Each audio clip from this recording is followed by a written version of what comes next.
할렐루야. 오늘은 종료 주일입니다. 오늘 영상을 보셨듯이 예수님이 예루살렘으로 어린 나귀를 타고 입성하시는 날이지요.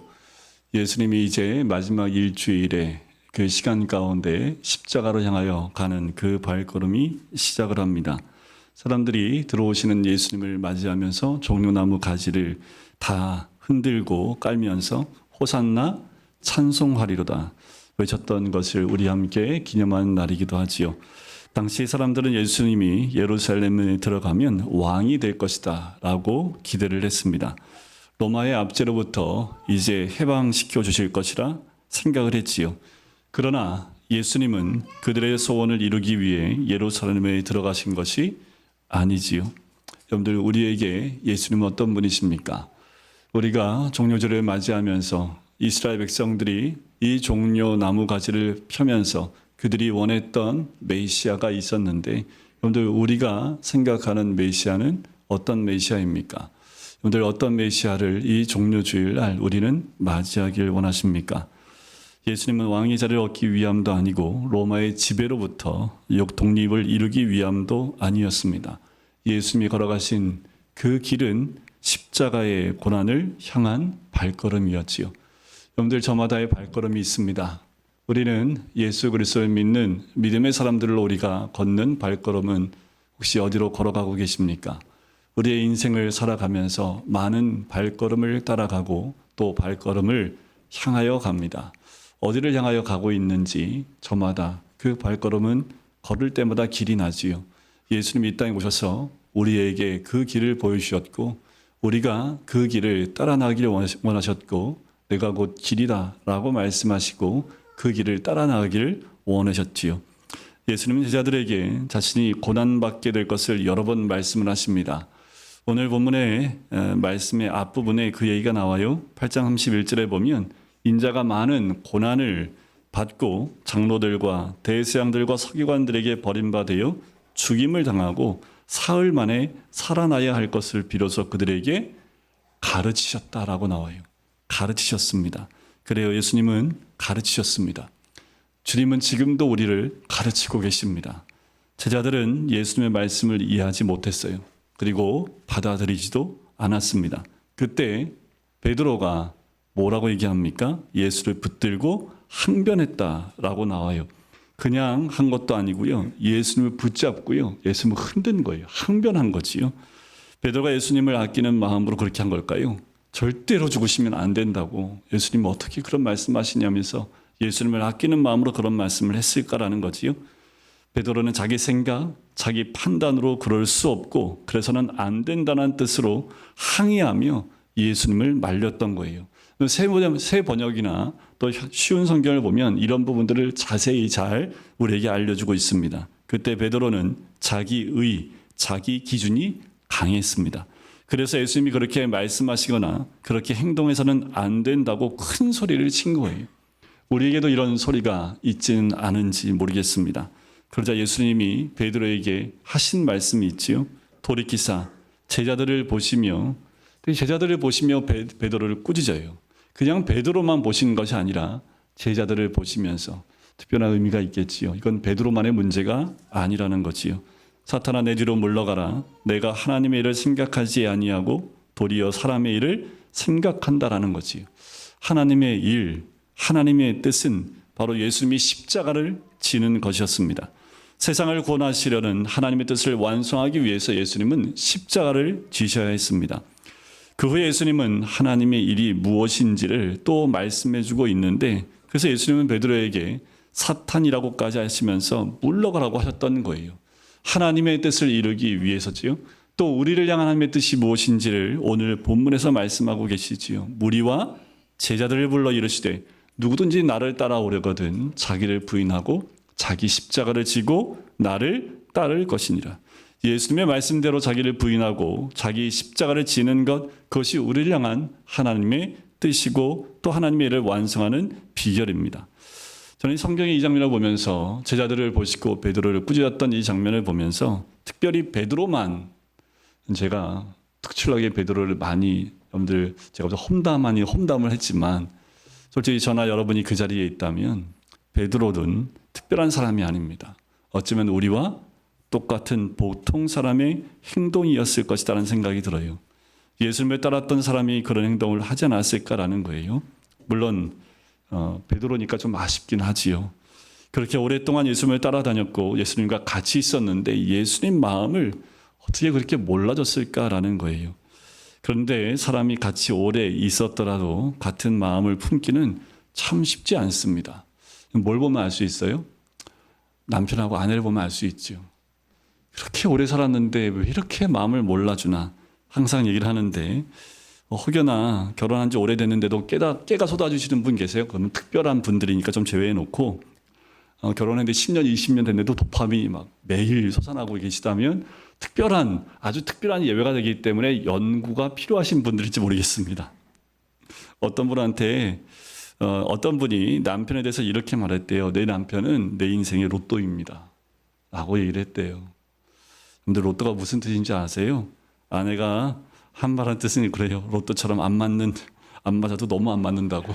그래서 내 인생의 로또가 남편이라고 얘기했다고 합니다. 실제 있었던 일이 하나 있는데요. 한 부부가 외식을 하면서 집에 가면서 로또를 사기로 했대요. 그래서 번호 6개를 딱 픽싱을 했답니다. 그래서 식사를 마친 아내가 볼 일이 있어서 먼저 가면서 남편한테 얘기했대요. 가면서 우리가 뽑은 6개로 로또 좀 사라고 했대요. 그리고 며칠이 흘러서 이제 아내가 이제 로또 번호를 당첨만 번호를 딱 봤더니 자기가 뽑은 6개가 1등으로 뽑힌 거예요. 자, 그래서 남편을 불렀대요. 로또 사기를 한 거 어떻게 했냐고. 그랬더니 남편이 대답을 하더래요. 차에서 내리 귀찮아갖고 안 샀다고. 이번 주에 살려고 했다고. 그래서 아내가 너무 충격에 빠져갖고 다시 재차 물어봤대요. 샀는데 안 산다고 한 거 아니야? 그러면서 다시 물어봤다고 합니다. 지난 번호가 뽑았던 6개가 1등이래. 이제 남편이 아무 말도 하지 못한 채 서 있었고 아내는 속상해서 눈물만 흘렸다고 합니다. 이게 신문에 난 내용인데요. 여기 이 소식을 접한 사람들이 이런 댓글을 달았답니다. 앞으로 남편이 30년간 설거지를 해야 한다. 내가 다 우라통이 터진다. 그게 인생이다. 뭐 이렇게 댓글을 달았다고 합니다. 그런데 부부로 20년, 30년을 같이 살아도 같은 마음 되기가 쉽지 않지요. 나와 같은 생각, 같은 마음을 가진 사람을 만나는 것, 그것도 참 어렵습니다. 남편과 아내가 잘 맞는다고 생각되면 어쩌면 착각일 수 있습니다. 어쩌면 누군가 한쪽에서 맞춰주고 있기 때문에 맞는다라고 생각할 수도 있을지 모르겠어요. 우리가 오늘 본문에 나오는 그 자리에 있었다면, 우리가 베드로였다면, 예수님과 동행했고 예수님의 제자로 살았다면 베드로처럼 하지 않고 예수님의 십자가 사역을 여러분들 도우셨을까요? 주님 말씀하신 것을 따라서 그 길을 걸어갔을까요?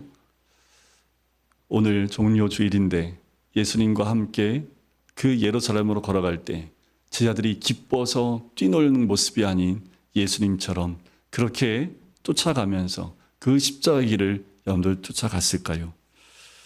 늘 목회를 하다 보면 이제 목회자들끼리 모임을 많이 갖습니다. 가끔 모여서 이야기하면 교회 얘기밖에 안 해요. 그런데 거의 교회를 보면 어떤 문제에 대해서 얘기를 많이 토로합니다. 이 문제는 어떻게 해야 되나요? 또 이런 사람이 있는데 어떻게 대하면 좋을까? 우리 교회는 이런 일이 있습니다. 어떻게 하면 좋겠습니까? 라는 질문들을 서로 하면서 교회 문제나 현안들을 어떻게 극복해 나가거나 어떻게 은혜롭게 나갈지를 항상 질문을 해요. 이런 질문을 나눌 때마다 생각나는 건 뭐냐 하면 본문의 마가복음 8장 27절부터 34절에 나오는 그 베드로와 같은 사람들이 있기 때문에 생기는 문제들이라는 것이 거의 공통점이기도 합니다. 자신의 생각, 자신의 판단, 자신의 말과 행동이 100% 옳다고 생각하는 거예요. 마치 자기가 하나님처럼 판단하고 하나님처럼 말하고 하나님처럼 행동을 합니다. 목소리를 높이고 열을 낸다라는 거지요. 예수님은 나를 따라오려거든 이라고 하시며 조건을 거세요. 자기를 부인하고 자기 십자가를 질 때 가능하다라고 하십니다. 자기를 부인해야 합니다. 그런데 대부분의 사람들은 자기를 부인하는 것이 아니라 자기를 드러내기를 원하는 거지요. 하나님의 의가 아니라 자기의 의를 드러내고 그 의가 강합니다. 항변하며 목소리를 높이는 것은 사람의 일이요 사탄의 마음에 합한 일일 수도 있다라는 거예요. 여러분들 베드로가 이걸 알았을까요? 베드로가 이걸 알았다면 하지 않았겠지요. 여러분들 우리가 이걸 알고 있다면 철저하게 알고 있다면 그런 잘못을 하지 않겠지요. 예수님이 이 땅에 오신 목적을 이렇게 말씀하십니다. 인자가 온 것은 섬김을 받으려 함이 아니라 도리어 섬기려 하고 자기 목숨을 많은 사람의 대속물로 주려 함이니라. 예수님은요, 자기 목숨을 많은 사람을 위해서 대속물로 주려고 죄값을 치르기 위하여 오셨다라고 합니다. 예수님을 믿고 예수님을 따라 살려면 우리도 같은 길을 걸어야 되지 않겠습니까? 주님이 내가 곧 길이요 라고 말씀하신 대로 그 길을 내셨기 때문에 우리도 그 길을 따라 나가는 삶을 살아야 되지 않겠습니까? 근데 십자가는 원래 어떤 겁니까? 근데 십자가 하면 은혜 받고 십자가 하면 이제는 우리에게 좋은 것으로 또 교회를 다니지 않는 사람들도 십자가를 가지고 다닐 만큼 그 의미가 굉장히 좋은 것으로 바뀌었는지 모르겠지만 원래 십자가는 저주와 수치의 상징이었지요. 죽음을 의미했던 겁니다. 그 찬송가에도 십자가 앞에 항상 붙는 건 험한 십자가, 그 참혹한 십자가라고 표현을 해요. 사도 바울도 십자가의 도가 멸망하는 자들에게는 미련한 것이다 라고 이야기합니다. 그런데 요즘에 우리 성도님들은 십자가를 말하고 십자가를 찬양하고 십자가를 곁에 두지요. 심지어 그 십자가 앞에 나가는 것을 즐거워합니다. 하지만 자기를 부인하고 자기 십자가를 지는 사람, 십자가의 도를 따르는 사람을 찾기가 그렇게 쉽지 않아요. 여러분, 그 십자가는 나만을 위한 십자가가 아니라 이제 나를 통해 나가야 될 십자가여야 합니다. 그런데 나만을 위한 십자가만 가지고 있기 때문에 그 십자가가 나한테는 소중한 것으로만 남아있는 모습은 아닙니까? 주님은 분명히 그 십자가를 지고 함께 가자라고 말씀을 합니다. 종려 주일날 여러분 그 예수님이 어린 나귀를 타고 가실 때 나와 함께 그 십자가의 걸음을 함께 걷자라고 말씀을 하는 거지요. 십자가를 진다는 것 엄청난 고통을 수반합니다. 물과 피를 다 쏟아내야 합니다. 결국 죽음에 이르게 되지요. 그것을 아셨던 예수님은 겟세마네 기도에서 어떻게 기도하셨던가요? 여러분들 다 아시지요? 얼굴을 땅에 대시고 엎드려 기도하여 이르시되 내 아버지요 만일 할만하시거든 이 잔을 내게서 옮겨 달라고 기도를 하십니다. 하나님 십자가를 내가 안 지면 안 되겠습니까? 꼭 이런 과정이 필요합니까? 하나님 안 할 수 있다면 안 했으면 좋겠습니다. 예수님도 겟세마네에서 이런 기도를 드리셔요. 예수님은 십자가의 고통을 아셨기에 힘쓰고 애써 더욱 간절히 기도하시니 땀이 땅에 떨어지는데 핏방울 같이 되더라 라고까지 합니다. 그렇지만 예수님은 결국 어땠어요? 십자가를 지셨습니다. 그리고 요한복음 12장의 말씀처럼 한 알의 밀이 땅에 떨어져 죽지 아니하면 한 알 그대로 있고 죽으면 많은 열매를 맺느니라. 이 말씀처럼 죽음으로 많은 열매를 맺으셨습니다. 예수님은 십자가에서 죽음으로 죄의 값을 다 치르셨지요. 그 우리의 모든 죄값을 십자가에서 온전히 치르셨습니다. 누군지 믿으면 멸망하지 않고 영생을 얻게 하셨습니다. 오고 가는 수많은 사람들이 예수 믿음으로 구원받는 확신을 가지고 천국 소망을 살 수 있게 된 거지요. 사람들은 힘들더라도 어렵더라도요. 의미 있는 일에는 늘 목숨을 아끼지 않습니다. 의미가 있는 일에는 목숨을 아까워하지도 않고 자기 것을 기꺼이 내는 것이 그 의미 있는 일이지요. 그러나 예수님의 십자가의 죽음은 어떻습니까? 의미가 있습니까? 죄의 값을 치르는 것밖에 아닙니다. 죄값을 치르기 위한 것이었지요. 자신이 생각하는 의를 위해서 죽어간 것이 아니에요. 우리가 사는 세상은 의미 있는 일, 중요한 일이라고 생각되는 것이 있으면 마음이 뜨거워집니다. 그것이 우리 인간의 마음이지 않나라는 생각이 들어요. 그런데 우리의 심장을 뛰게 하는 일이 무엇입니까? 우리의 마음을 뜨겁게 하는 그 의미 있는 일이 무엇인가요? 여러분들 우리로 하여금 헌신케 하는 그 의미, 지금 우리는 무엇을 위해 살고 있습니까? 무엇을 위해 시간을 보내고 무엇을 할 때 가장 보람 있게 느끼십니까? 여러분들 우리가 그리스도인이라면 우리가 예수 그리스도를 믿고 있다면, 천국의 소망을 두고 사는 사람이라면 그 의미가 복음이어야 합니다. 십자가여야 하고 영원 구원이어야 하고 하나님 나라 천국에 대한 소망이어야 합니다. 삶을 불태워 던질 만큼 가치 있는 일이라고 생각하기 때문에 영원 구원하기 위하여 자신의 삶을 포기하고 던지는 그 선교지로 나가신 분들이 선교사님들이지요. 이번에 미얀마의 그 지진으로 인해서 많은 피해들이 있습니다. 그 가운데 선교사님들의 피해는 없었을까요? 있지요. 그런데 선교사님들이 거기서 탈출하고 나오셨다라는 분은 한 분도 듣지 못했습니다. 너무나 감사한 건 그래도 지진 가운데 돌아가셨다든가 그런 소식들은 들리지 않아서 그래도 감사하지만, 미얀마에는 수없이 많은 영혼이 죽었기 때문에, 그리고 모든 것이 파괴됐기 때문에 더욱 쉽지 않은 그런 시간들을 지금 보내고 있고, 구조의 손길이 들어가야 되는데 들어간 길도 다 망가졌기 때문에 도울 수 있는 방법도 없는, 그냥 많은 사람들이 다치고 점점 죽어가는 상황 가운데 그냥 그렇게 있어요. 그런데 이제 선교사님들은 연락이 되는 건 뭐냐면, 워낙 전기가 녹록지 않아서 자가 발전기를 가지고 있다 보니까 이제 그 전기를 통해서 이제 핸드폰이나 여러 가지를 통해서 지금 소식을 알리고 있는데 나오지 않습니다. 거기에서 한 영혼을 구원하기 위해서 더 애를 쓰고 있고, 더 많은 것들이 힘들고 어려운 상황 가운데 선교사님들은 자신의 삶이 힘들면서도 거기서 나오지 않아요. 이번 산불로 실제로 교회들이 많이 불탔습니다.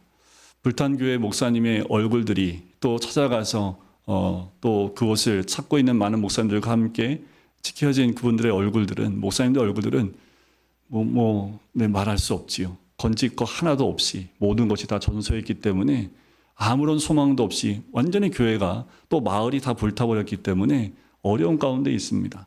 근데 목사님들이 다시 교회를 세우려고 하는 그런 결단들을 하고 있는 소식들이 들려옵니다. 여러분, 그것이 우리가 가야 될, 또 우리에게 허락하신 길 아닐까라는 생각이 들어요. 히브리서 10장 39절에 보면, 우리는 뒤로 물러가 멸망할 자가 아니요 오직 영혼을 구원함에 이르는 믿음을 가진 자니라 라고 하셨습니다. 십자가는 기독교의 중심이며 우리 신앙의 핵심이지요. 그래서 사도 바울이 이런 얘기를 합니다. 내가 너희 중에서 예수 그리스도와 그가 십자가에 못 박히신 것 외에는 아무것도 알지 아니하기로 작정하였느니라. 그리고 사도 바울은, 그러나 내게 우리 주 예수 그리스도의 십자가 외에 결코 자랑할 것이 없으니 그리스도로 말미암아 세상이 나를 대하여 십자가에 못 박히고 내가 또한 세상을 대하여 그러하니라. 이 십자가를 앞세웠지요. 우리는 오늘 종료주의를 시작으로 고난주간을 보내게 됩니다. 여러분들, 제가 부담감을 갖자고 말씀드리는 건 이건 거룩한 부담감입니다. 여러분들, 원래 우리의 삶은 이 부활을, 주일을 매 부활로 우리가 기념하며 지키는 것이 주일입니다. 그렇다면 여러분들, 매 주중은 우리에게 고난주간입니다. 우리가 이 고난주간 가운데 적어도 우리가 져야 될 우리의 짐들이 있어야 하지요. 우리의 영적으로 깨어서 져야 될 짐이 있습니다. 예수님처럼 그렇게 죄의 모든 죄값을 치르기 위한 십자가라고는 할 수 없겠지요.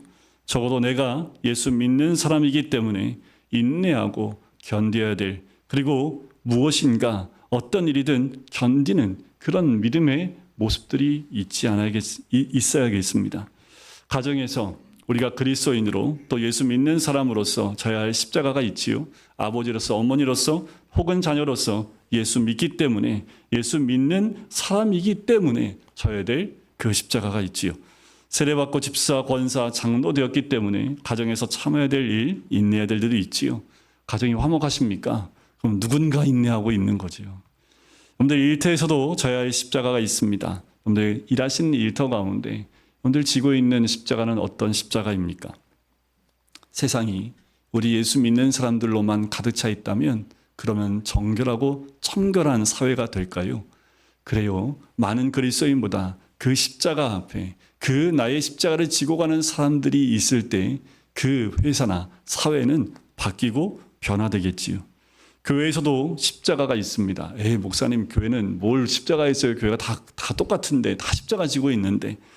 그래요. 공동체의 모임이 잘 되기 위해서는 또 십자가를 지는 한 분이 또 필요한 거지요. 교회 구석구석에서 봉사하며 시간 쓰고 돈 쓰고 에너지도 써야 합니다. 찬양대원으로 또 주차 봉사로 안내위원으로 주방 봉사로 방송실 봉사 등등등 봉사하다 보면 여러분들 항상 좋은 얘기만 들어요? 싫은 얘기도 들어요. 또 싫은 일을 해야 할 때도 있고 안 좋은 소리를 들을 때도 있습니다. 에이, 내가 이런 일, 이런 소리 들으려고 일을 해? 하면서 봉사를 내려놓으십니까? 전도와 선교를 위해서 땀 흘려 번 돈을 드리는 것, 교회를 세우고 영혼을 살리기 위해 기도하는 것, 모두 예수 믿는 우리가 감당해야 될 십자가이지요. 여러분들 현실 속에서 내가 있는 이 자리에서 내가 져야 될 십자가, 그 십자가를 깊이 묵상하셔야 합니다.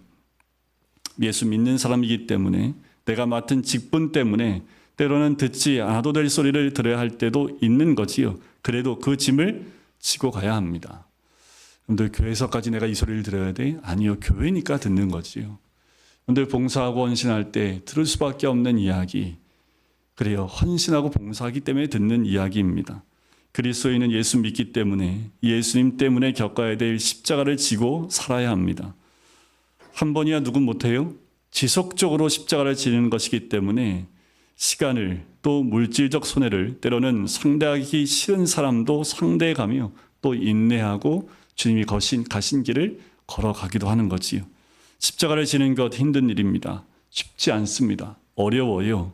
다른 사람과 비교해보면 손해보는 것 많습니다. 하지만 우리도 예수님처럼 그러나 나의 원대로 마시옵고 아버지의 원대로 하옵소서라고 기도하며 감당해야겠지요. 그런데 우리는 어때요? 하나님 내 원대로 좀 되게 해주시고 내가 원하는 게 이거예요. 내 원대로 되게 해주세요. 아버지의 원하심이나 아버지의 뜻, 하나님의 뜻에 관심이 없지는 않습니까? 그래서 자기에게 조금만 손해가 되고 기분 나쁘면 때려치우지 뭐 하며 내려놓고 있는 것은 아닌지요.